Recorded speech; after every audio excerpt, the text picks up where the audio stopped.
So what we're going to talk about today is how prohibition of safer alternatives squares with the Hippocratic oath which doctors take. What are the ethics of accepting smokers' lives and well-being as collateral damage in pursuit of the war on the nicotine industries? Why is giving alternatives to people who misuse substances viewed differently to permitting people who smoke access to less harmful alternatives? Supported by evidence from work successfully debunking bad science, including exposing research claims, correlating with viral TikTok videos about nicotine pouches to sales. Shouldn't we allow people to make informed decisions about their behaviour and their habits? So we've got two great speakers today who I'm going to introduce to the stage. I'm going to give you a little bit about their biography and their background. They don't need very little introduction from me. First of all, and our first speaker is our very esteemed colleague Jean-François. He's a Swiss public health expert and researcher known for his work in tobacco control and smoking cessation. Jean-François holds a master's degrees in political science and public health and a doctorate in political science, an honorary professor of the University of Geneva. He's conducted research for over 30 years on smoking prevention, cessation, nicotine addiction, and the impact on various public health policies on smoking behaviour. His studies often focus on harm reduction strategies, particularly in relation to e-cigarettes and other nicotine and tobacco products. His work has contributed to the understanding of smoking behaviour and to the development of effective tobacco control policies. We also have our other esteemed colleague, Dr. Ariel Saya, who is a behavioural scientist. She'll be well known to all of you at GFN, and consultant specialising in tobacco harm reduction. Through a primary role as a senior scientist at Pinney Associates, she supports Juul Labs and the scientific and regulatory efforts through behavioural study protocols, statistical methodology, and scientific publishing strategy and execution. Dr. Celia also serves as a scientific consultant to the Global Forum on Nicotine. She received her PhD in neuroscience at Rutgers University, and prior to becoming a consultant, spent a decade in academia studying adolescent substance use and addiction.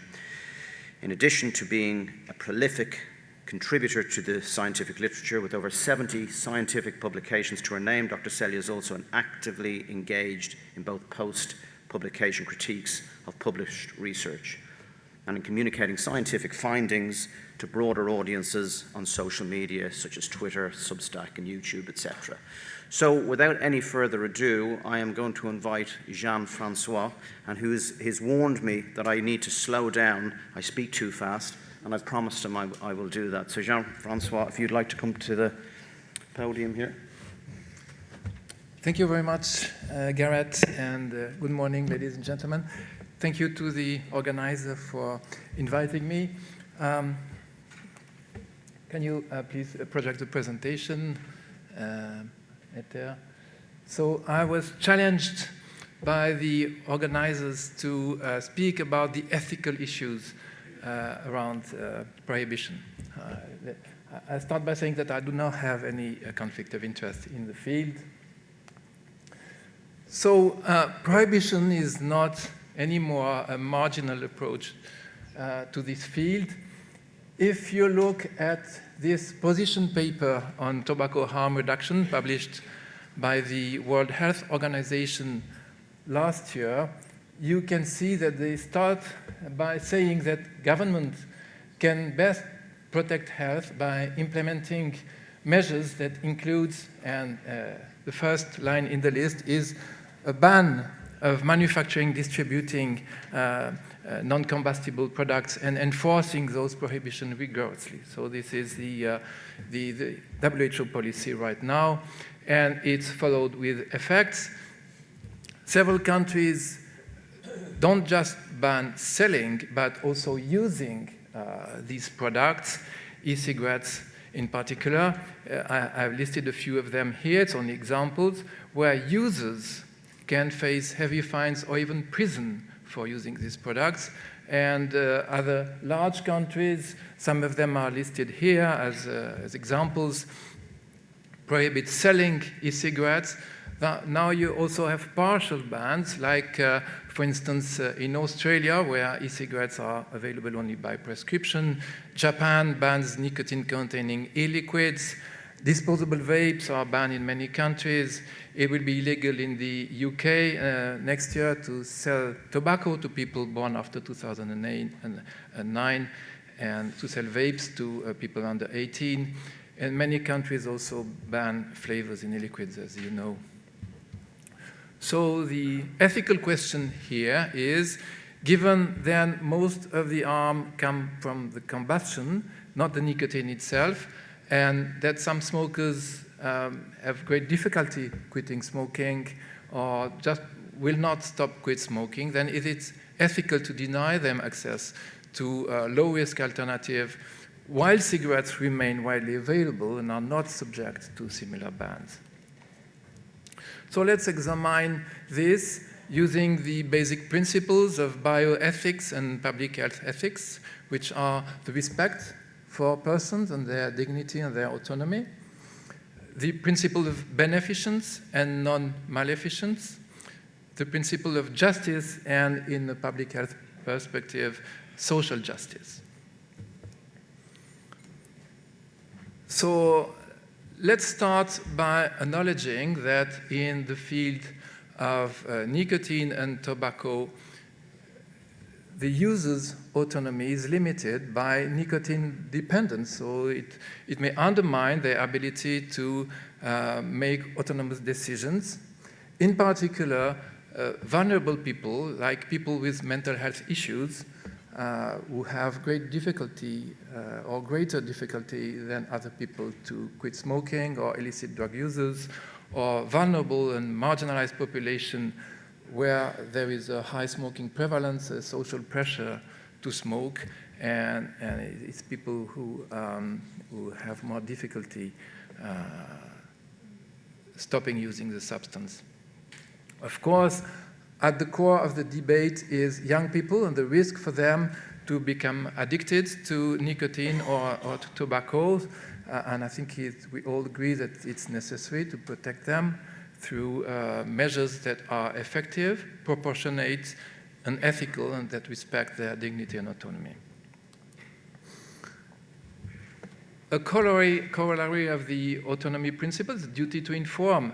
People are treated with respect when they are given choices based on accurate information. So the duty of ourselves, the professionals in the field, public health professionals, is to provide truthful information about the products, and to inform them also of the relative risks. I think an important element is to always compare the risks with the relevant comparator, which in many cases is smoking, not just not using the products. You have two relevant comparators, not using the product and smoking. The relative risks should be presented. But prohibition are often based on false assumptions. They are often accompanied by misinformation or information that emphasize the absolute risks or just the presence of a toxic substance without a relevant comparator to cigarette smoke. For an example, the EU Health Commissioner, Oliver Varellier, said that he is 100% sure that e-cigarettes, heated tobacco, and nicotine pouches are just as harmful as cigarettes. That the person in charge of health at the EU Commission. If you take the same WHO paper on harm reduction, which was published last year for the COP, the Conference of the Parties of the Framework Convention, you can read in this document that all tobacco, nicotine, and related products pose health risks, including risk of addiction. But the problem with this statement is that it lets the reader think that all products are equally harmful. And in this sense, it is a misleading statement. So withholding information is clearly a violation of the duty to inform, because then users are denied the opportunity to make informed choices and autonomous decisions based on their own preferences and values. And I think a grave consequence of this is also that people understand that this is not true, and then it undermines the public's trust in health authorities, in the EU Commission or WHO, for instance. And, well, we are facing an epidemic of Ebola, for instance, and if people lose trust in one field, they may also lose trust in WHO in other fields too.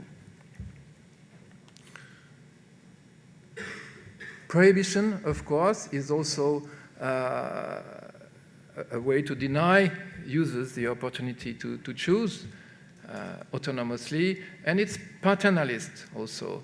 It assumes that people are incapable of making autonomous choice, so this undermines their dignity.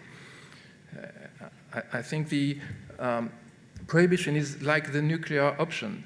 There are many, many other ways that are less restrictive to achieve the public health goals. We'll come to this later. The principles of beneficence and non-maleficence.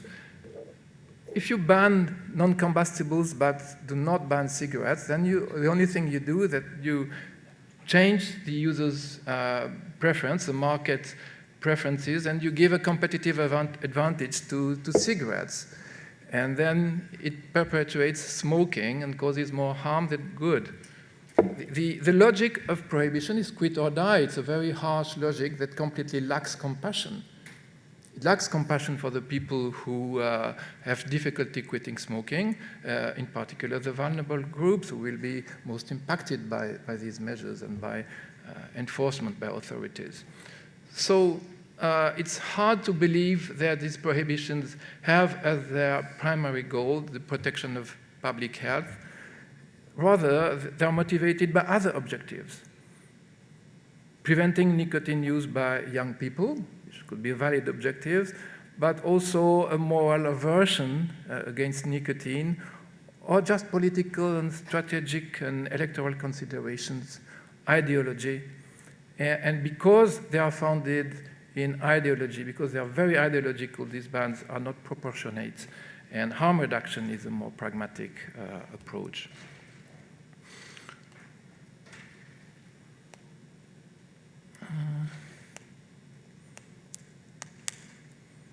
Could you please send the next slide? It doesn't work. Technical team, please give me the next slide.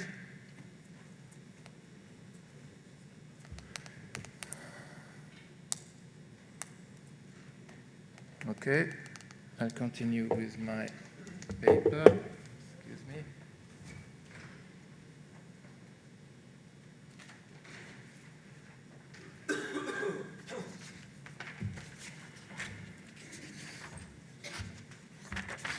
So, yeah, I continue, but never mind. So the effectiveness of prohibition, is it effective? If it worked, at least. Well, it may work. Use uptake may decline in some cases, but not always. Not always. And not in particular when illicit products are easily available. And we'll see that the illicit market is thriving under prohibitions. Or not when there are innovations. The field is very innovative. New products come up all the time. So it's easy for people to get the products anyway. And if you want to prohibit a product, then strong enforcement is necessary with all its negative consequences. And at the core, in this field, at the core of the definition of nicotine dependence or addiction, there's compulsive use. Use in spite of negative consequences. So demand will not disappear. People will continue to use addictive products. We have decades of experience in this field showing the negative consequences of prohibitions. In the US, for instance, oh, thank you very much. It's easier with the slides. In the US, for instance, retail sales data shows that almost all e-cigarettes, 86% of e-cigarettes sales are for illegal products. Almost all the market was given to the illicit market. In Australia, for instance, you have a tough war between criminal gangs who control the e-cigarette and tobacco market. They burn each other's shops. This is a tobacconist after an arson attack. It's $1 billion industry, wiping out legitimate businesses. Here, another arson attack in Australia. In Mexico, as it was discussed yesterday, the drug cartels now control the vape market. So it's a new source of income and influence for them, and a new possibility for them to corrupt political decision makers. In Brazil, for instance, at the border with Paraguay and Argentina, the same routes, the same cartels, the same routes are used to introduce illegal drugs and vapes in the country. So, and the list of adverse consequences goes on. If there's a ban, there's no regulatory oversight, no quality control, products may contain illicit ingredients. Vulnerable groups are the most affected, both by over-policing, enforcement by authorities, and the criminality. So many adverse consequences. And also, it stifles innovation. In other fields of drug addiction, harm reduction approach were implemented at least since the late 1980s, early 1990s, when there were no treatments for AIDS. There are needle exchange programs, supervised injection sites, or even medical prescription of heroin programs were implemented with popular support, in spite of the moral and ideological opposition to this program. In Switzerland, for instance, where the population vote for almost everything, repeatedly in the past 30 years, people have voted in favor of these needle exchange or supervised injection sites, medical prescription of heroin.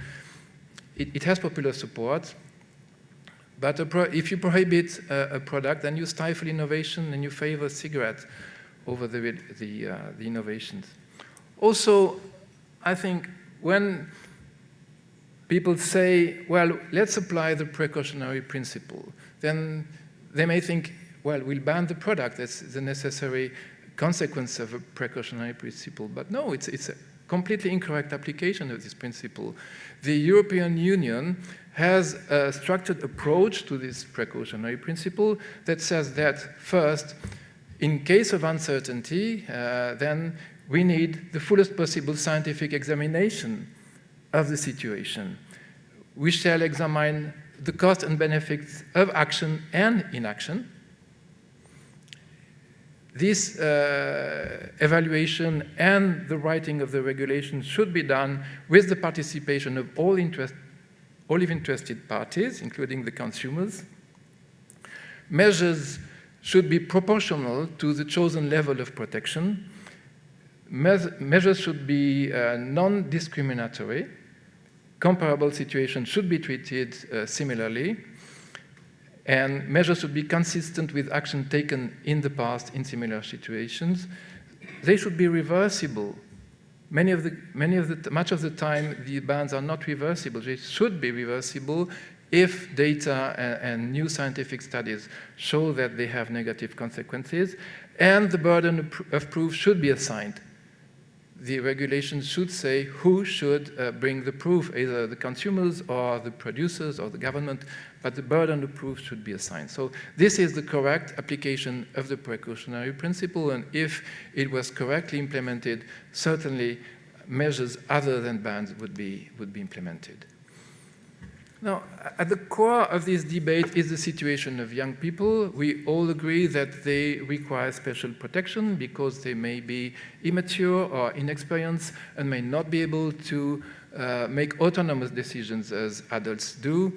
So, as in other contexts, they require stronger protection than adults. But there are a range of less restrictive measures and more ethical measures than bans. Educational measures The classical taxation proportional to risk, marketing restrictions, environmental measures like vape-free environment or approaches that use peer influence, product regulation, pre-market authorization, access measures like age verification, retail licensing, structural measures that decrease the risk factors in the first place, like vulnerability, poverty, better healthcare, smoking cessation support. And also an important point is the monitoring of the situation, the surveillance of the pattern of use, the products, the new products, the innovation, the industry behavior, and the marketing, the health effects, the illicit trade. All this should be monitored. And I'm not sure, for instance, that the French who banned nicotine pouches have put in place the necessary monitoring to make sure that the inevitable transfer of the market to the existing criminal gangs who already control the illicit market of drugs in neighborhoods where the police does not even enter in some big cities in France. Will not just hand over the market to them. The gateway theory. At the center of this fear about young people is the gateway theory, the theories which we spoke, Ariel and Mr. Shapiro spoke a few minutes ago, that says that people will start vaping and then get addicted to nicotine and then start smoking. It's a controversial theory, even in the case of cannabis leading or not leading to heroin use. For over half a century, this theory has always been controversial, and because it is a causal theory. And scientifically, it's very hard to prove a causal relation. It's difficult, in particular, in the absence of experimentation. You cannot randomly assign young people to vape or not vape. So it's difficult to prove or disprove it. And anyway, the data are also compatible with the common liability model, a model that says that the same risk factors, the same vulnerabilities lead people to either vaping or smoking because the two behaviors are so similar, then they share the risk factors. The justice principle, who bears the cost of prohibition? The smokers, of course, the legitimate manufacturers who are wiped out of the market, the consumers who are exposed to unregulated products, the populations victim of criminal gangs like in Australia, Mexico, the disadvantaged groups that have the highest smoking prevalence and that are the most affected by enforcement. So we may also ask who bears the responsibility for the unintended consequences. For instance, in Australia, a recent document shows that the government was warned and was aware of the negative consequences of the ban, but they chose to proceed anyway.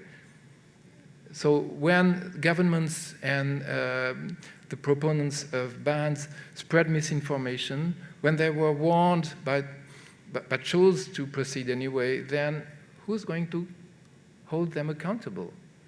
And are they ever going to be held accountable for that? So to conclude, bans run counter to the core principles of bioethics. A better approach would prioritize reducing disease and be pragmatic rather than ideological, respect autonomy, provide accurate information, a very important point. Education is a great part of it. Use the least repressive measure to achieve goals, be open to innovation, apply the precautionary principle, and I think look also for compromises. The field is so divided that if we don't reach a compromise, we are unlikely to achieve a result. Thank you very much for your attention.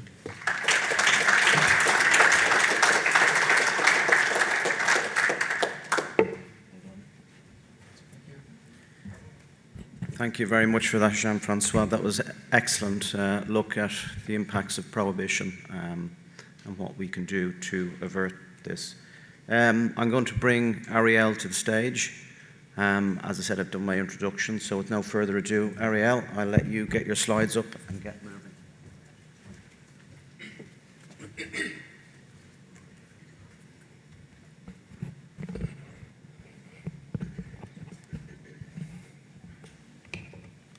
Good morning, everyone.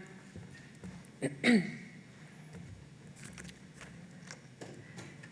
you could pull up my, yeah, there we go, my slide deck, the other deck.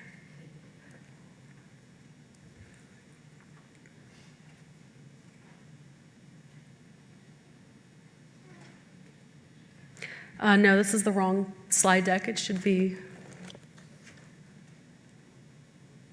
my own one. Hopefully they have a copy of it.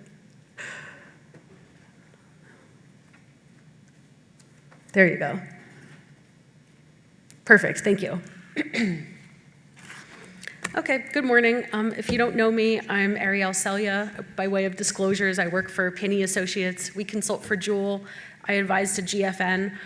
But mainly today, I'm talking about my extensive kind of side experience reviewing the new literature and critiquing it and pointing out the common flaws in this body of research. When the organizers first asked me to be on this panel, I didn't really know what I should talk about because I don't specifically focus on prohibition issues and I don't really focus on the ethical issues. But the more I thought about it, the more I realized that this does really relate to a lot of the issues that I'm seeing with flaws in the scientific literature. And I'm going to frame this as a harm versus harm reduction mindset. This relates to prohibition. I think in many cases, there's an ethical rationale for either endorsing a harm mindset versus a harm reduction mindset. But once a mindset takes hold in the body of research, this can affect scientific integrity and kind of compromise the scientific quality there, which also, of course, has ethical implications. So my assumptions on this is that I'm not always talking about full prohibition, but the problems that I see in the literature are evident well before it gets to the point of prohibition.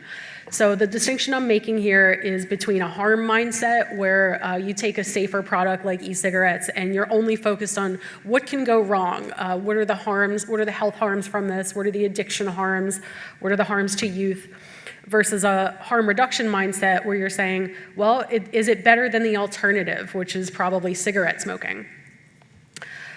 Not everybody's going to go down the spectrum, obviously, but I think it starts with something more justifiable. Like, for example, taxes do have a justifiable evidence base for if you increase cigarette taxes to an extent, it can reduce demand. But it doesn't continue that. Like if you keep increasing taxes, it doesn't continue to reduce demand. You get diminishing returns at some point. You can see this in places like Australia, where a legal pack of cigarettes costs like $50 and is available for $7 to $10 on the illicit market. At some point, you hit diminishing returns. And then the tendency in the literature that I see week after week is that almost all papers end with a conclusion to either for stricter regulation, for more enforcement, more bans, more regulation. So I think it's kind of a slippery slope towards the end of prohibition. Whether or not it ends at full prohibition is a different story, but the problems, I think, emerge with a more broad harm mindset. Last year, for my Michael Russell oration, I talked about research incentives and how the academic funding and publishing incentives kind of created and perpetuate the problems that we see in the literature. And in particular, I identified the need to conform with funding agency priorities as a primary driver of low quality and anti-THR research.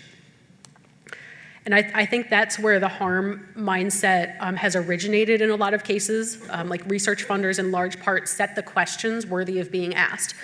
The NIH historically has been more focused on the harm side rather than harm reduction.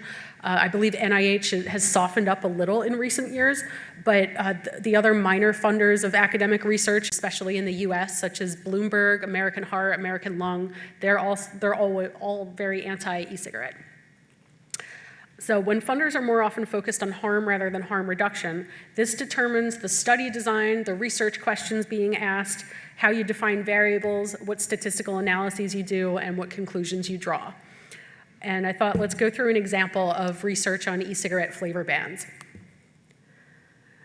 So from a hypothetical point of view, the research question in the harm mindset is really focused on what are the possible harms and like harms of e-cigarettes. And in the context of flavor bans, this translates into, well, how can we reduce e-cigarette use among youth? One idea is to ban flavors. So the harm mindset will only look at the direct intended effect of that policy. Whereas harm reduction mindset, it's a broader take on what's the overall risk profile? How do flavor bans affect the overall patterns of tobacco and nicotine consumption? For study design, often the harm mindset will just be focused on youth vaping prevalence as the main direct intended effect. And it'll often involve low quality types of studies, such as just a before and after. What was youth prevalence doing before the flavor ban versus after? If there's a decline, it's often interpreted in favor of the ban, of course, even if it's not particularly strong evidence. The harm reduction literature more often, not always, but more often relies on natural experiment type, which in the absence of being able to run randomized experiments, is probably the best highest quality possible evidence. What I mean by that is in the US, for example, you have 50 states that can each do their own thing. Some of them have passed flavor bans, others have not. So the idea is you compare places that decided to pass a flavor ban with similar states that didn't, and you evaluate the effect.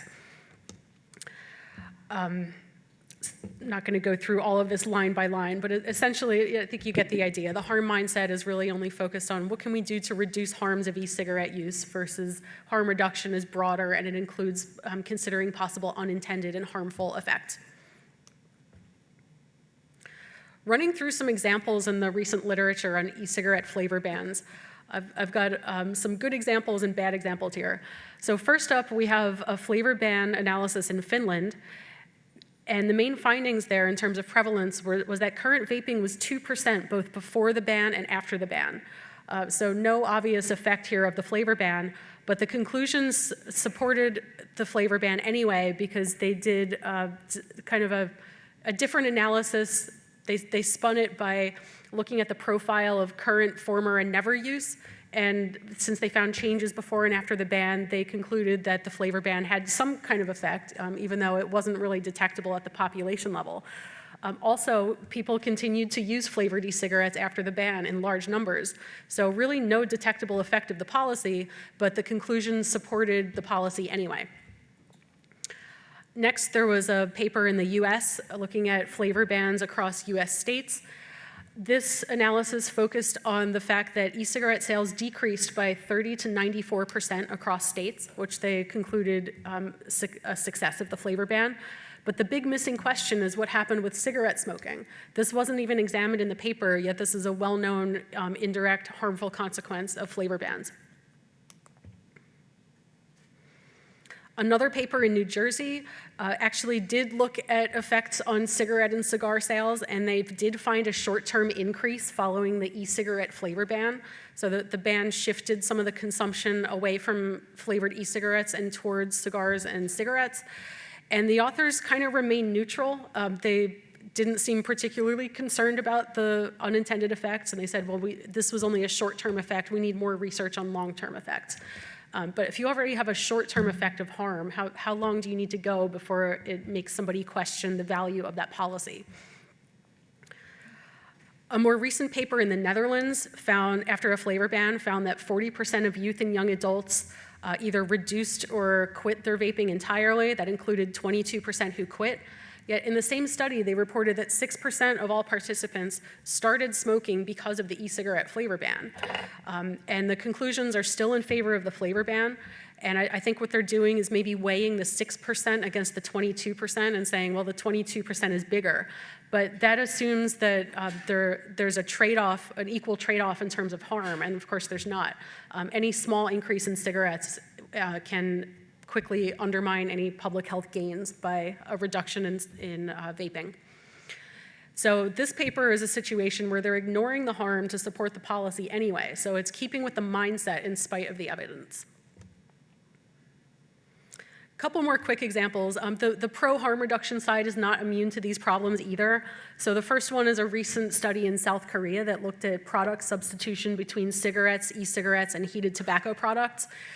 They used kind of a quasi-experimental or natural experiment analysis, but there was no natural experiment in Korea. It was just national level estimates and correlating with time series. So really weak evidence. It was the right conclusion in my opinion, but for the wrong reasons and not backed up by their science. Finally is some of the high quality, or that I hold in high regard, some of the work from Friedman, Pesco, Lieber, looking at variation, natural experiment variation across the US. So it was almost, I think, 400 localities in several states that enacted flavor bans. And they looked at both the direct effect and the indirect effect. For the direct effect, flavor bans did decrease e-cigarette sales, but for every fewer e-cigarette pod sold, 11 to 15 additional cigarettes were sold. So again, a harmful unintended consequence. But this is valuable because it looks at the big picture and doesn't just support the policy despite the evidence. Harm mindset dominates current research. This is mostly my own opinion, but this was backed up by a recent conference presentation that somebody sent me on Twitter, where they took, looks like almost 900 papers on novel tobacco and nicotine products, and they broke it out by whether it was industry funded or not. And those two pie charts look very different, which is to some extent reasonable. The industry studies were more likely to conclude in favor of these products, and the academic studies were completely the opposite. But what was really interesting to me is that if you look within each group at the percentage that publishing a conclusion that goes against their own best interest, 12% of the industry studies came out against the new products, which is kind of interesting. And if you add up the comparable number on the academic side was the 0.7% up there and the 7.9%, so that's about 8.6%.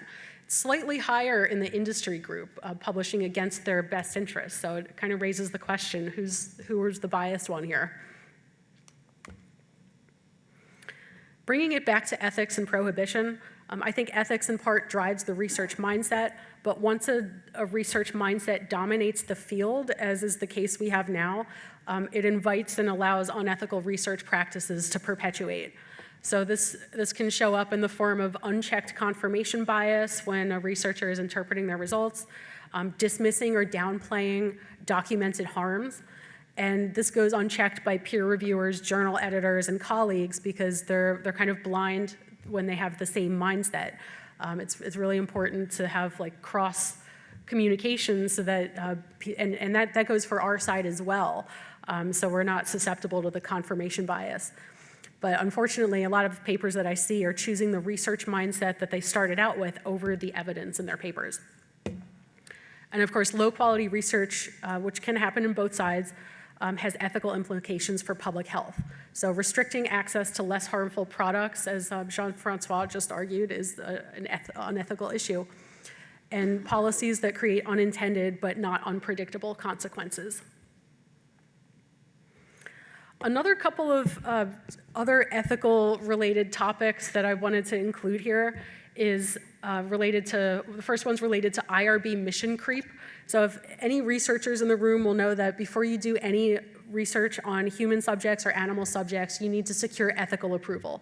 And there's good reasons for this because there have been really unethical experiments in the 20th century, early 20th century. So this is to protect against that, and it's mostly been successful. But there's also mission creep. So as IRB boards see fewer and fewer submissions with glaring ethical issues, they are more inclined to nitpick over the remaining issues that are there because they feel like they have to comment on something. So and then in controversial fields like this one, IRBs can sometimes act as gatekeepers of the status quo mindset. An example that I have to deal with is I analyze for a lot of my work public survey data from CDC. These are publicly available data. Anybody in the world can download and analyze them, but if I want to publish them, I have to ask an IRB permission. The NIH a few years ago set exemption categories specifically to reduce the burden on IRBs in cases that clearly just don't count as interacting with a human participant and exposing them to risks of the study. And the exemption category 4 here is what applies to me, which is you don't have any identifying information. All you have is their survey responses. There's no way to connect it back to a person. And from my perspective, I think it's pretty clear that surveys fall in, the de-identified surveys from the CDC fall into this category. But if I want to publish in certain journals, and here's an example of instructions to authors, even secondary data analyses of publicly available data sets require formal exemption by an IRB. So you still have to submit an IRB application anyway for them to decide what's clearly on the NIH's website, that this is not human subjects research. On the other hand, it's not balanced. So when I think of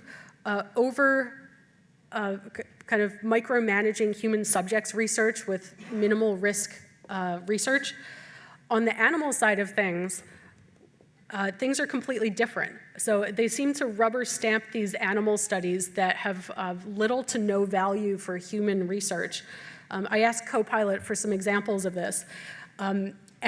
These animals in the nicotine addiction and like vapor exposures and secondhand smoke exposures, there's a lot of suffering for the animals. It's hard to get them addicted to nicotine in the first place, from what I understand. It requires restraint, restricting their food and water, prolonged exposure to nicotine vapor, and in much higher doses and for longer periods than a human user would choose to experience. The method of delivery is not even comparable in some of the studies. So IRBs tend to rubber stamp these articles while over-scrutinizing the public health research. And the benefit of, or the motivation for animal research is supposed to be that like we're making the animal suffer so that humans can achieve a benefit from it.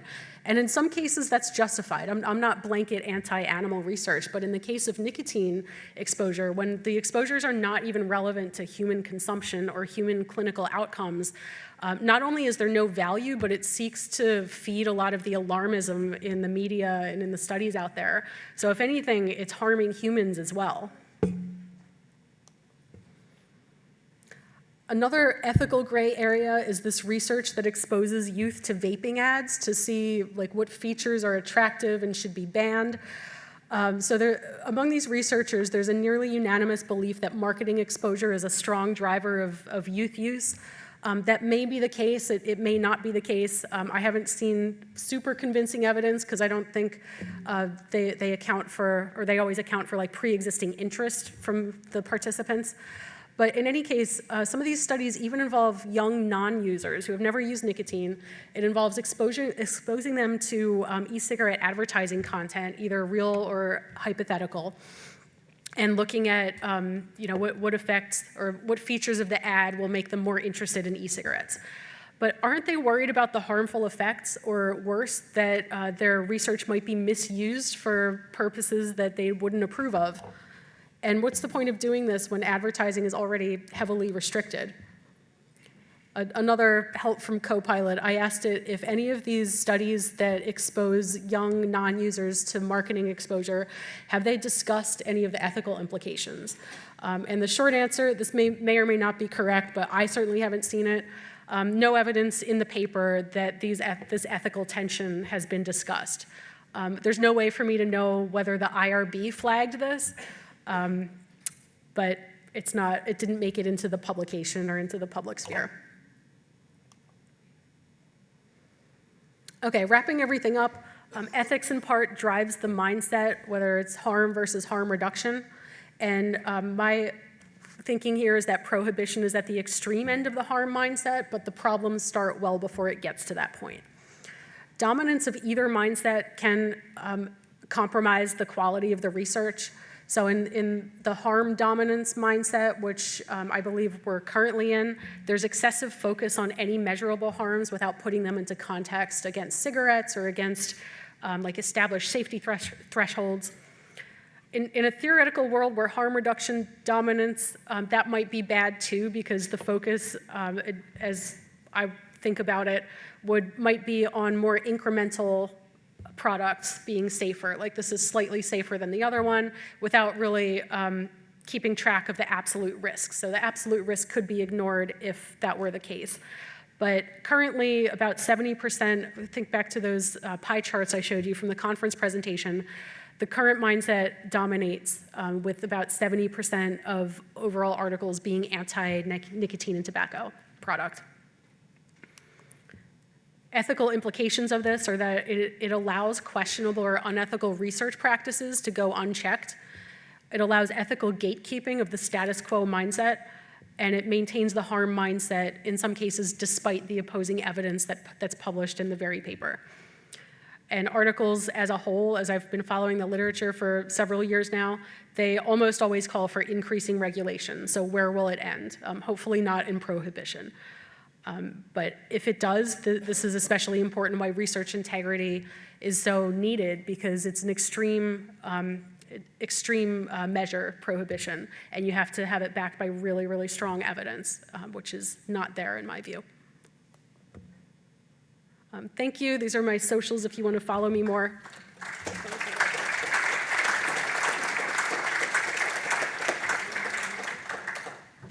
So thank you very much, Jean-François and Ariel, for those wonderful talks. If you can take a seat here, Ariel. Yep. And Jean-François. Yeah, if you sit just this seat here. Well, yeah, exactly, those two. And what we're going to do is just have some questions I'm going to pose to the speakers, and then hopefully we've got a lot of time. I think we've got till 11, so we'll have the chance to open it up to the audience to ask them some questions too.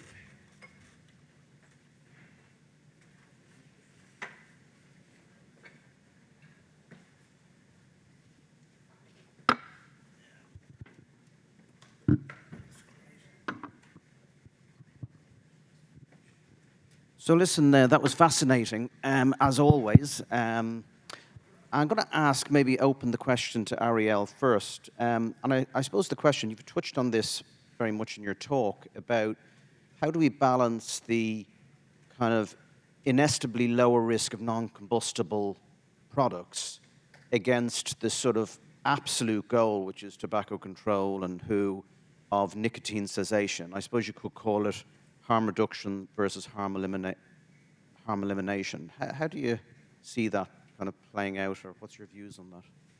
Yeah, it seems like there's shifting goalposts, because the whole reason for tobacco control was because smoking is still the #1 primary cause of preventable death. But with so much of the harm now being taken away by non-combustible products, the conversation has kind of shifted. I see this in other sub-areas too, where a few years ago it used to be controversial still to say at the main academic conferences that e-cigarettes, switching to e-cigarettes is harm reduction. Now it's kind of accepted, but the hesitation is backed up to dual use. So I see this as the same sort of shifting goalposts where harm is no longer a reliable direct concern, except for some we don't know about 30-year outcomes, long-term health outcomes are not in yet.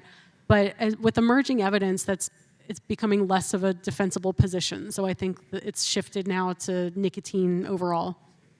Yeah, I suppose maybe put this to you, Jean-François. I mean, you put up a very interesting slide in your talk about where the WHO talked about tobacco, which included smoking, nicotine, and the kind of inference, if you read that, is that these are comparable harms.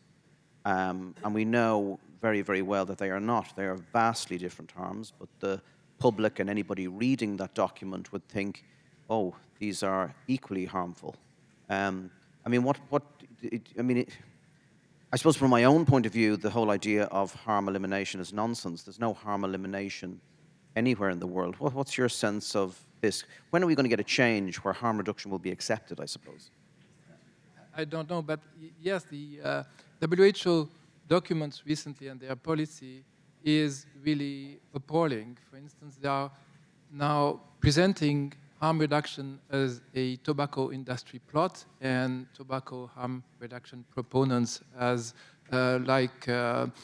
useful idiots who just help the tobacco industry in the best case, or in the worst case as having conflict of interest with the tobacco industry. And they now want to fight tobacco harm reduction, the tobacco industry plot by using Article 5.3 of the Framework Convention, which says that the FCTC policies should be completely independent from the industry. So it's a dishonest move, I think, because harm reduction is present in Article 1 of the FCTC, but they just ignore it. So yes, not very optimistic in this field.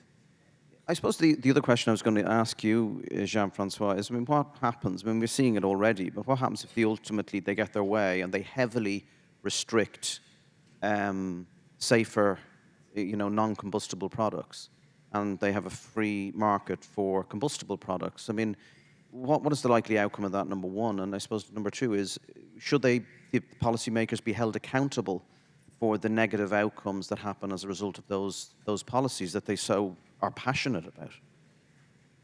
What's happened and what is going to happen, for instance, in France, and they were warned about it, is that this just hands over the market to criminal gangs and to the illicit market with all the negative consequences, including over-policing, because the corollary of prohibition is what they call a whole of society or whole of government approach. It means justice, police, repression, all the repressive measures. So a whole range of negative measures, negative impacts for the population. Now, will they ever be held accountable? They should, in particular if they were warned. But accountability should be proportional. It should be intellectually honest and fair. And but I don't see any accountability for the moment. So they get away with it, largely. Yeah. Any comments there on that, Ariel? Yeah, I think it's... I agree with everything you said. It's just frustrating to see so much evidence come out. It's not unexpected that banning e-cigarette flavors will increase smoking, and the more extreme measures, such as complete prohibition, it's no surprise that there's an illicit market. This has been well documented, but they just think it's going to be different this time for some reason, and it's really frustrating to see because the evidence was there. I suppose, Ariel, I was going to ask you another question, which is about, do you see kind of the right to choose non-combustible products, safer nicotine products, as a human right?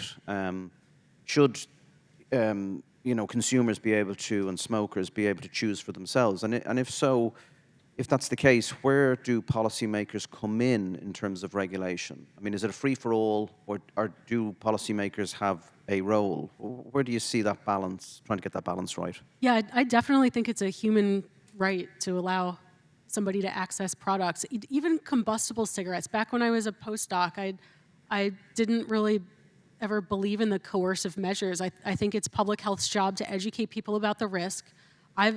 Since working in the space, I've learned a lot from consumers. So shout out to Richard Pruin and Skip Murray out there.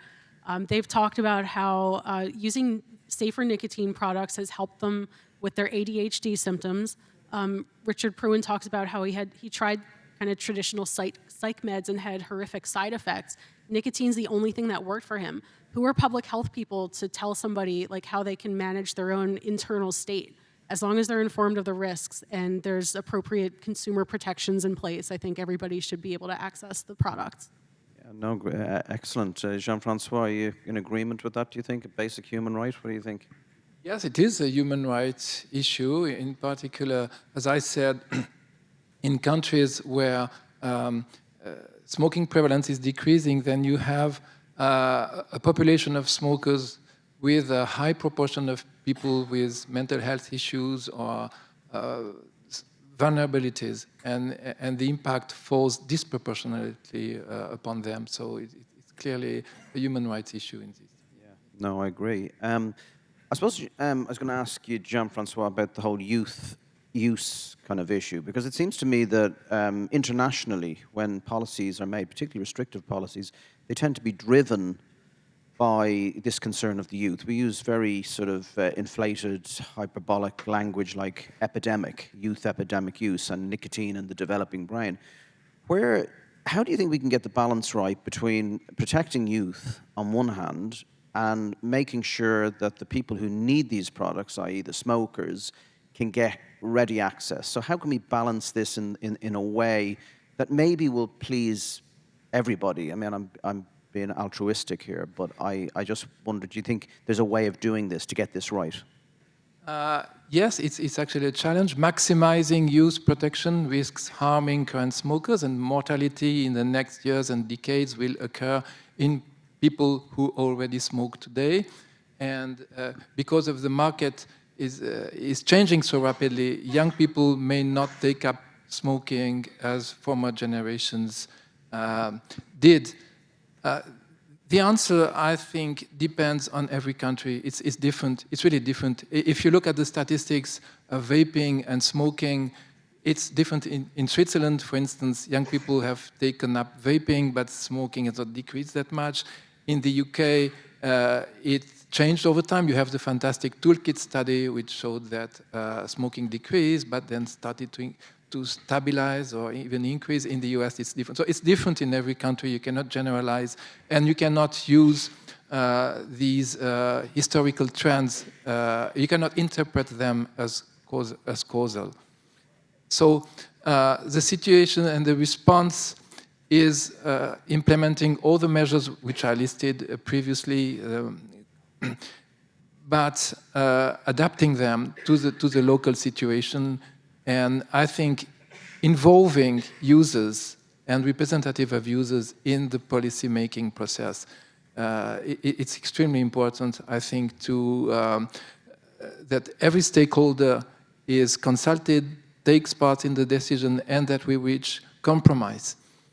In Switzerland, contrary to other countries, we have a strong political tradition of compromise, because the countries historically was divided by religion, countryside versus cities, Protestant versus Catholic, French-speaking versus German-speaking. So there's a strong tradition of reaching a compromise, which perhaps explains why Switzerland was a pioneer in harm reduction approaches, starting in the 1990s with drug injection sites, needle exchange program, heroin prescription. But in the field of tobacco harm reduction, it's not the same.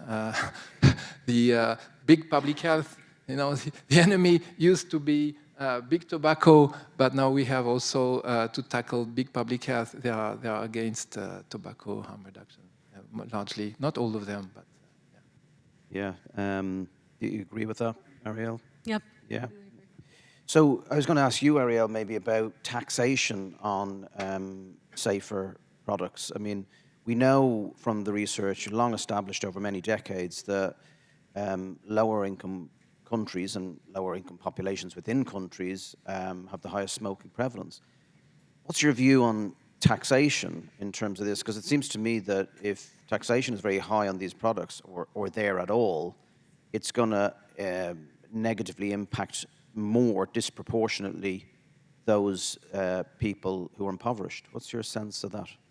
Right, yeah, it's definitely a much bigger financial burden on people. Taxes do have some evidence base for deterring use, but it doesn't work for everybody, and it only works to a certain extent. And as Australia is experiencing right now, if you increase taxes too much, it incentivizes the illicit market, because you can get those for a fraction of the price. Yeah. What's your sense, Jean-François? Taxation? Taxation, yes, should be proportional to risk, and you have the whole range of measures that are also effective and that can avoid the nuclear option of prohibition. I was going to ask you, actually, Jean-François, about the precautionary principle. This is a thing that has been very familiar to us over many years, over many decades, but the precautionary principle seems to be very much the focus. When does the precautionary principle become unethical? I mean, how long do you wait for this harm, which may turn out to be phantom harm? How long do you wait and deny people these safer alternatives? Because that seems to be what people are saying, that policymakers, they're saying, look, we just don't know what the outcome of these things is. If we don't know what the outcome is going to be, we're better off banning these products. So do you think the precautionary principle in terms of safer nicotine products is unethical? First, when people speak about the proportionality principle, they may conclude that the consequences of applying it is to ban the product. It's not the case. It's not the case. Well, it's reasonable in the context of uncertainty to take protective measures, in particular when confronting an industry that has a history of misconduct. But I think the European approach to the precautionary principle is very useful and should be implemented. Banning is really the most extreme option, but in the case of uncertainty, we should first gather the best possible scientific evidence, evaluate the consequences of action and inaction, just doing nothing, letting the market actually change. And the field is so innovative that probably, hopefully, just the innovation, the technological innovation will change everything, like in other fields, in communication, transportation, etc. But then applying the precautionary principle means also taking proportional measures, proportional to the level of protection, involving all stakeholders, having reversible measures, and not discriminating between products. If you ban something, then also ban cigarettes. Otherwise, you just shift the market towards cigarettes. Yeah. You agree with that, Arielle? Yeah, I agree. Any measure that, like, regulation should definitely be in proportion to risk. Any regulation that affects, appeal, price, access, has an unintended consequence. Yeah, absolutely agree. I suppose I'm going to ask something, Arielle. You touched on this, and it's a great question to ask you because of the work you do. It seems to me that the scrutiny, maybe peer review of a lot of scientific papers is lacking. I mean, there's a lot of stuff. I mean, yourself and Clive every week, do the updates, and I mean, the amount of, we call them OMG, the guys call them OMG, oh my God studies, or double OMGs, is incredible. And I just wonder, do you know what we might be able to do, what could be done to tighten this up so that the quality of research, because I'm not just in this area, I work in drug harm reduction, and it just to me anyway, just my perception is that papers, I remember there was a time when, papers, really good papers would get rejected. They would go, no, it's the methodology isn't up to scratch, get back to the drawing board. How can we improve this? It seems to me to have got really bad. It's really bad, and I don't know how to. It's such a massive scale problem. I'm not sure how to start reining it in. For sure, papers get published anyway now. Like if I see a really flawed paper come across my desk, I always debate, should I try to rescue this paper? Should I just reject it? And the problem is, if I recommend rejection, it's going to get published elsewhere, probably as is, and then it'll be out there on the scientific record where it's immensely more difficult to get it retracted or corrected. A couple ideas to start bringing this back. I think researchers need to be forced to do this. Researchers respond to incentives, right? So I think if journals start requiring better practices, and I have a whole list. Dual use is one of my pet peeves right now, where the claim that dual use is worse than exclusive smoking. I can rebut that. I know exactly why all those studies are flawed, and I have a list. If any journal editor out there wants my advice on how to improve these studies, I have a list of better ways of analyzing this that can paint a different story. And then I also think of academics at institutions. Institutional initiatives can start to overcome this too. So in annual review, every faculty member everywhere is reviewed on an annual basis, at least until they get tenure, then it's every couple of years. But they respond to incentives there too. So right now they're responding to incentives to get grants and publish. And both of those things, with funding agencies being with a harm mindset, that creates some of these issues, and then needing to publish along with the grants, that creates more papers out there that are of the harm mindset. I think if universities started requiring or incentivizing something like an adversarial collaboration where they have to have somebody with a different opinion and work with them, come up with a pre-designed research and analysis plan and pre-register, okay, if the results show this, it's going to support this hypothesis. If they show this, they'll support the other hypothesis. I think that can be a really good tool for having blind spots checked out by an opposing viewpoint. Excellent, excellent idea. Jean-François, research, is it not what it used to be? Could it be better, stronger, more scrutinized? I don't know. I mean, I've been in the field for 30 years, and there's always been poor research. There's such pressure upon people to publish. Not everyone who publishes has been properly trained, but it's more biased, definitely. I've clearly seen a division in the field and more biased science, to the point where you just need to read the name of the authors to know their conclusions. You don't even need to read the conclusion. So yeah, it's pretty bad. And then you have garbage in, garbage out of meta-analysis, and it's getting worse and worse. It's getting worse. I was going to ask you actually, Jean-François, about the sort of production, manufacture, and sale of electronics.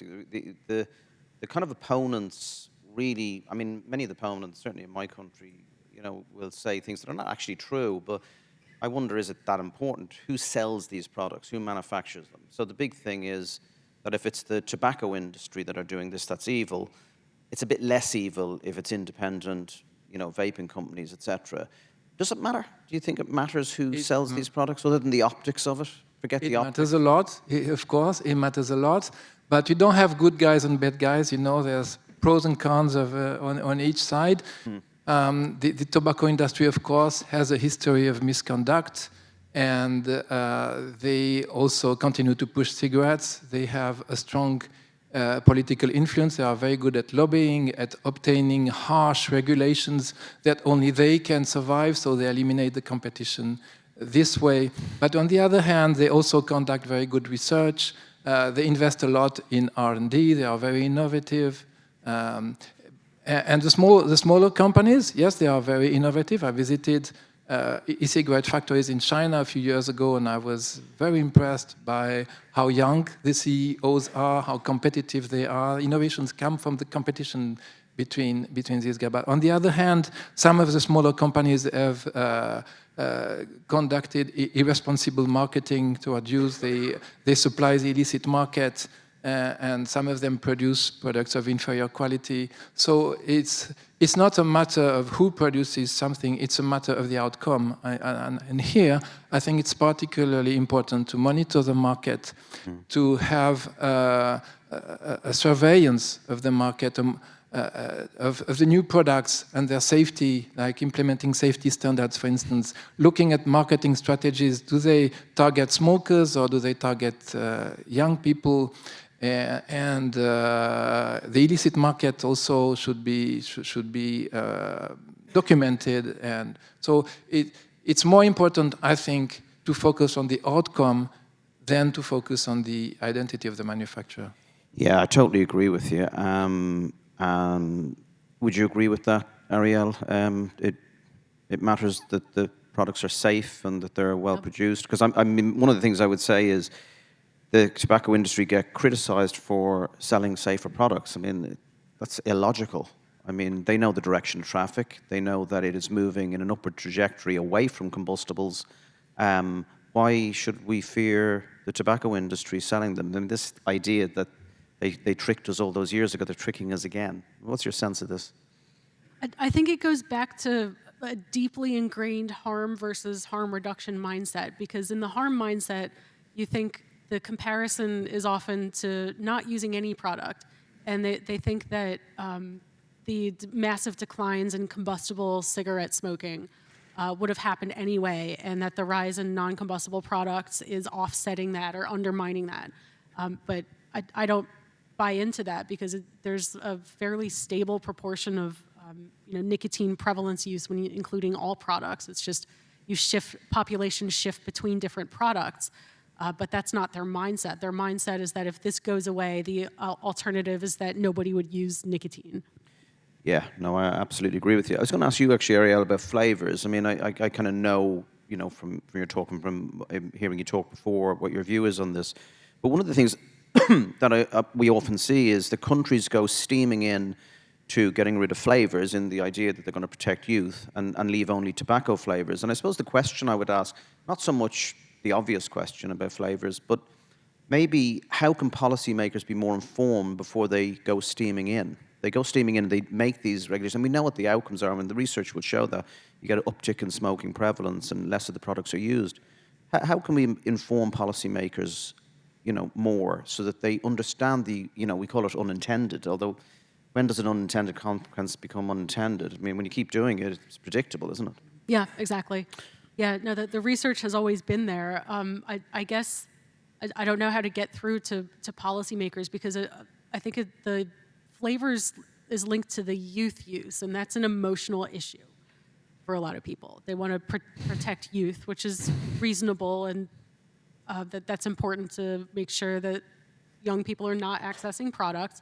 But at the same time, they're ignoring adults who like flavors too. If you look at the side-to-side list of flavors for youth and adults, it's essentially the same. Like, there's minor differences, but overall, youth and adults like fruit flavors. That's the most common. The FDA came out with guidance recently on PMTA submissions in the US, and they recommended like spice, coffee, tea flavors. Those flavors existed for a time, and almost nobody uses them, including among adults. So it's important to get the full picture. Jean-François, what do you think? How do we kind of inform policymakers more before they make very radical changes? Because I think the general feeling, I mean, I've talked to many people from vape companies, I've talked to consumers, you know, you're going to obliterate that industry if tobacco flavor, the very flavor they're trying to get away from, is the only flavor they can access. What can we do to policymakers to tell them this is not a good idea? What do you think we can do? It's not just a matter of information. I think they've been informed. There's so much information. The information is available. And perhaps we've not been good enough at communicating it, yes. And we are divided also. When you speak to policymakers, for them, it's very simple. You know, if a demand comes from anywhere in the population, then the people who carry the demand should be united, but we are divided. And so nothing moves forward politically because the field is so divided.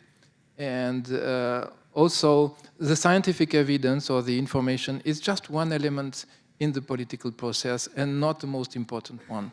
In the UK, for instance, I think it's remarkable how they use government-sponsored scientific documents to establish a policy. In Switzerland, it's not the case. The political process is complex and obscure sometimes, and we don't have many scientists in the parliament. We have many lawyers. The two professions that are best defending is the lawyers and the agriculture, the farmers.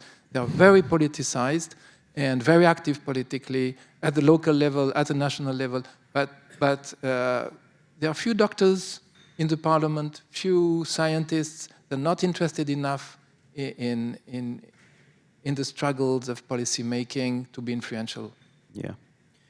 Well, I'm going to open it to the floor. We're doing really good. I think we've got another 15, 16 minutes left. So anyone in the audience would like to ask a question? We have this gentleman here. We've got a few people, so if you can bring the roving mic. We've got Mark over here as well. Is that working?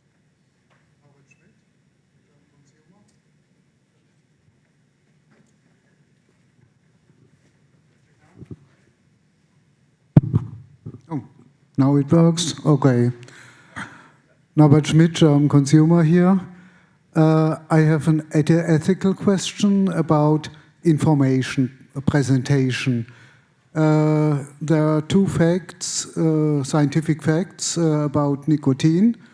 One is that it's anti-inflammatory effects, and it also is angiogenic. So it reduces the impact of the immune system, and it promotes the growth of blood vessels.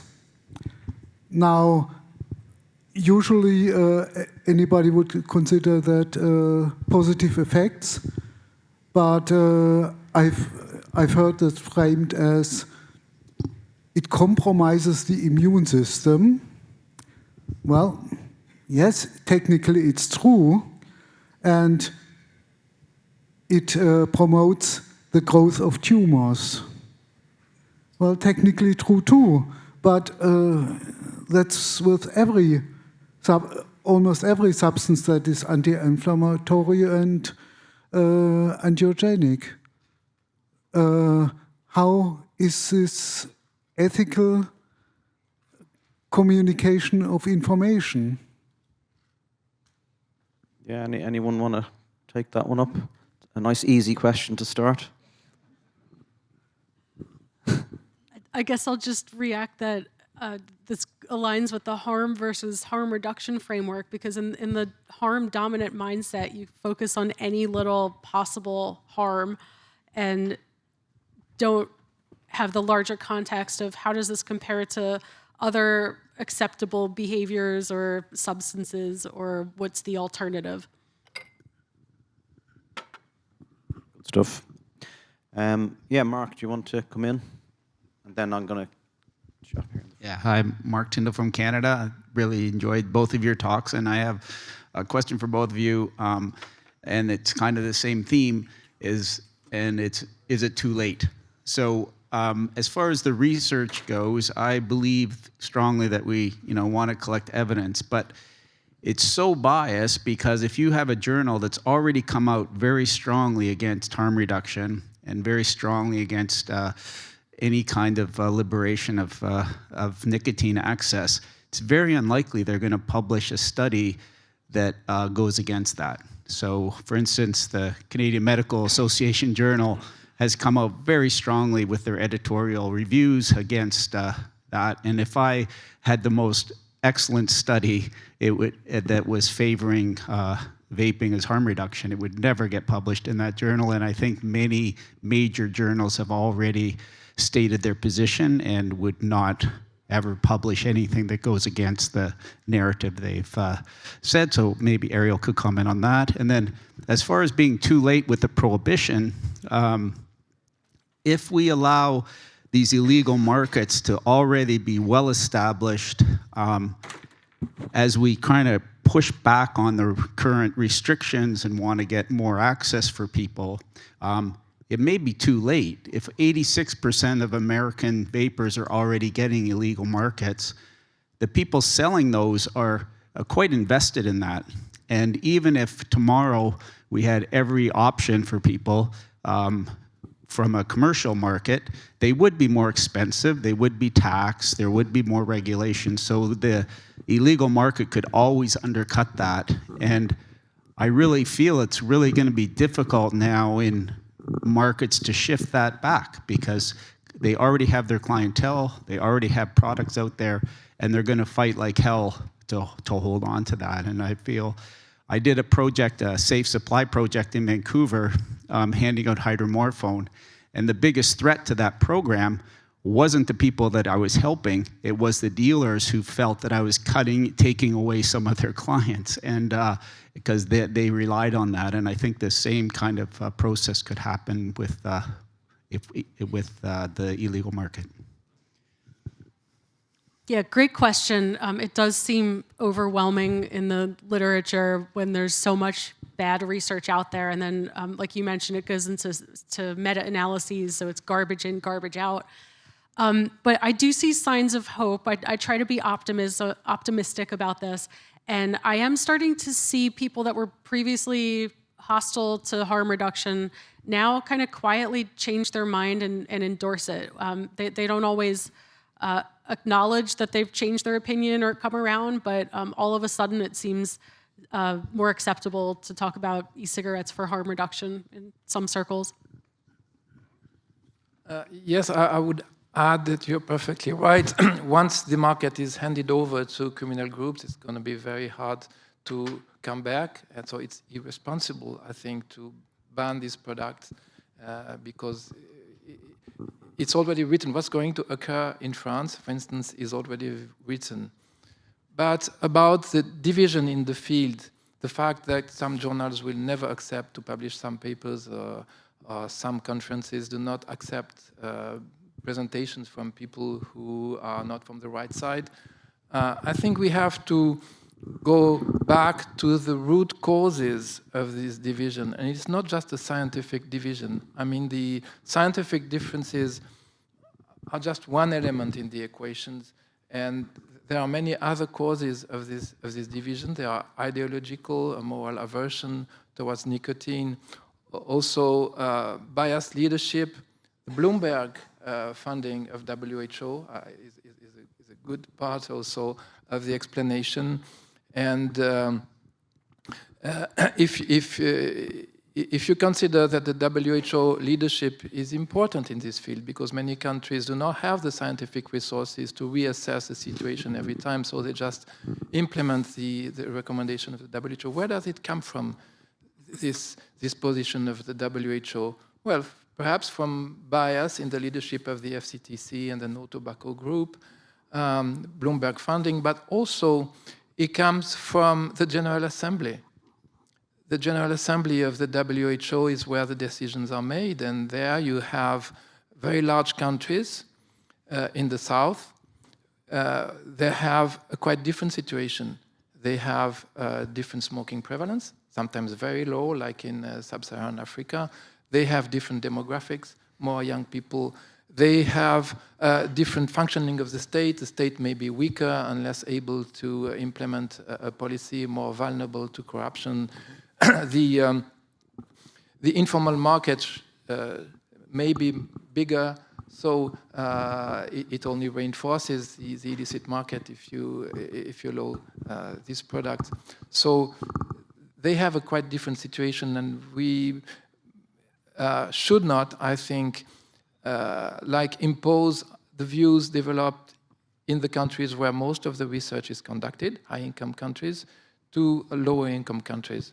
They may use the easiest way of implementing the WHO recommendation because they don't have the resources locally. But an important point would be to develop capacity in the field of tobacco harm reduction and research in lower and middle-income countries, so that countries like Brazil, for instance, or India may change their mind, and then the General Assembly may move a little bit, and then the leadership also may move. So it may take time, but we don't speak enough about the problem in lower and middle-income countries. Many representatives of these countries are here. We heard them yesterday. It was quite interesting. It's also an important element, I think. Now, I'm going to take the question from this gentleman here. We have a question over here and a question down here, but I'm going to take this question, and there's an online question that I'm going to put to the presenters that they can see here. Thank you.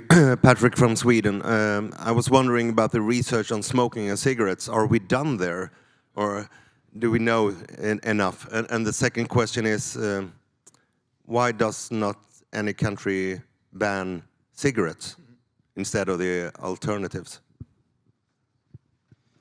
Yeah, good question. I also feel like we pretty much know enough about cigarette smoking that maybe we don't need more research, but I'm sure some people would disagree with me.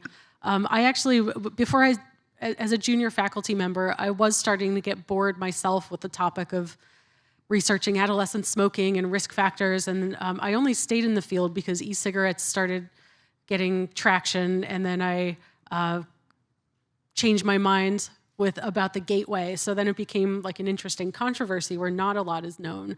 So I kind of agree with you, and I'd share the frustration that cigarettes are still always legally available. Not that I think banning them would work, because there's obviously an illicit supply there too.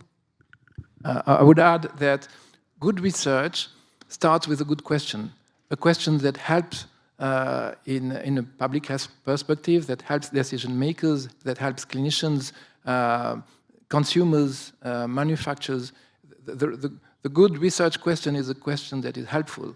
So are there no more helpful questions? It would be, the market is changing so rapidly. The technology is so innovative that there are a lot of good, original, and useful research questions to be addressed, I think.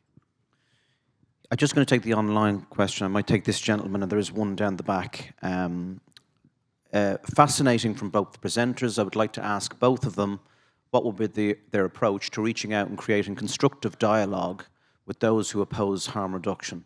It's a very, very interesting question. I've often asked that myself. Any thoughts on that? How do we bring the anti-harm reduction people? Can we bring them into the room and convince them of our wisdom, or are we wasting our time? I think that we should refer to Thomas Kuhn, as Brent Stafford suggested yesterday in a discussion. He said that scientific revolutions occur also because older scientists die and they are replaced by younger scientists, but people never change their mind. So, yeah, it's a possibility. I think the change will come from the technology, from the market, from the success. The new products, the pouches, for instance, are so successful. It's a strong market force that hopefully is going to wipe out the opposition. I hope so. I have great faith in innovation and technology to change the situation, but people will not change their mind. Yeah, good stuff. We have a question here. This gentleman, yeah, and then we're going to take, I think, the last questions up here. I don't think there's... Great, thank you. Joe Kostrich from Australia. Two prongs is the question. Number one, to what extent is the precautionary principle just an excuse? I mean, we don't see the precautionary principle invoked, for example, with puberty blockers, and we didn't see it invoked in other events at the start of the decade. Sorry. And number two, you spoke, Ariel, about people going against their interests. Raises the question of what are their interests. And I think the problem, and maybe we do need a revolution, because science used to be about my current thoughts are wrong and need to be proved right. I think, and I'm not sure if it was Einstein, it was attributed to him, 1,000 experiments can't prove me right, one can prove me wrong. And it seems we've morphed into it's all about reinforcing what we already believe, which I suppose raises the question, is that salvageable, or do we need an entirely new paradigm? Yeah, no, that's a great question, because science is, many scientists now have made their career on getting funding from a certain agency to pursue certain types of questions. So there's direct incentives in terms of keeping the same research track, securing future funding. There is a self-interest there that I think is as much of a conflict of interest as what I have, but it's not usually treated as such. And then there's the reputational issue too. If you've built your whole career arguing a certain case, it can be risky to change your mind, and so that's a disincentive. Yeah. I think last question. We've got a couple of minutes left. We've done really well on time. I'm going to take this one at the back, this lady here. Hi, my name's Maria. I'm from Canada. My question is about biohacking and nicotine and the growing trend of that. So we're looking at the World Health Organization, and they have quietly, loudly, whatever you want to say, a goal of reducing nicotine to 5 by 40. So that means 5%.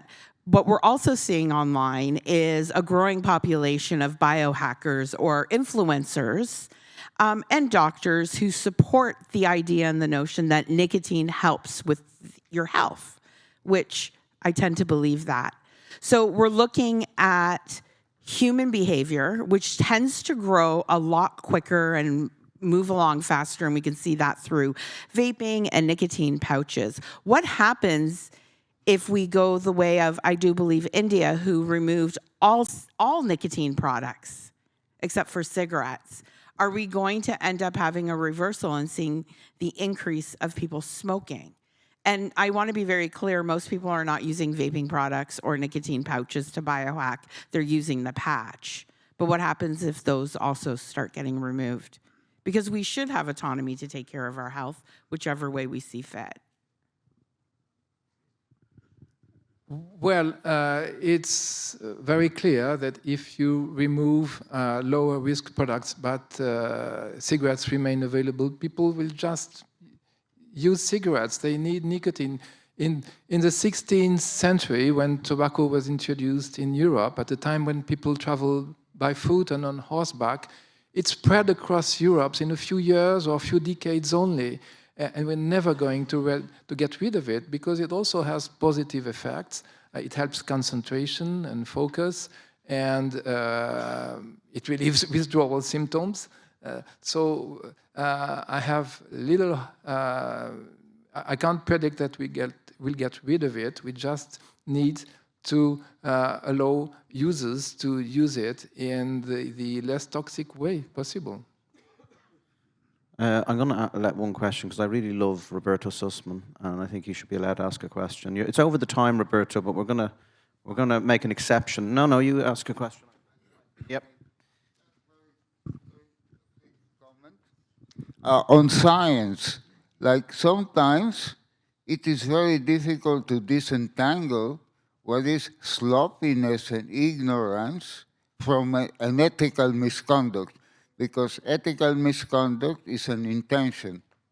And sometimes, and I've been working a lot on criticizing different types of research, especially on emissions and so on, and also animal models. What I notice is that the authors are really ignorant. And but I don't know to what degree is there a boundary between an ethical breach and simply sloppiness. And I understand that there is an ecosystem that is favoring harm, and maybe these authors are just following because of their own academic interests, and they're just following this thread. But can you identify one case when there was an intention, an ethical breach in this ecosystem, in this context?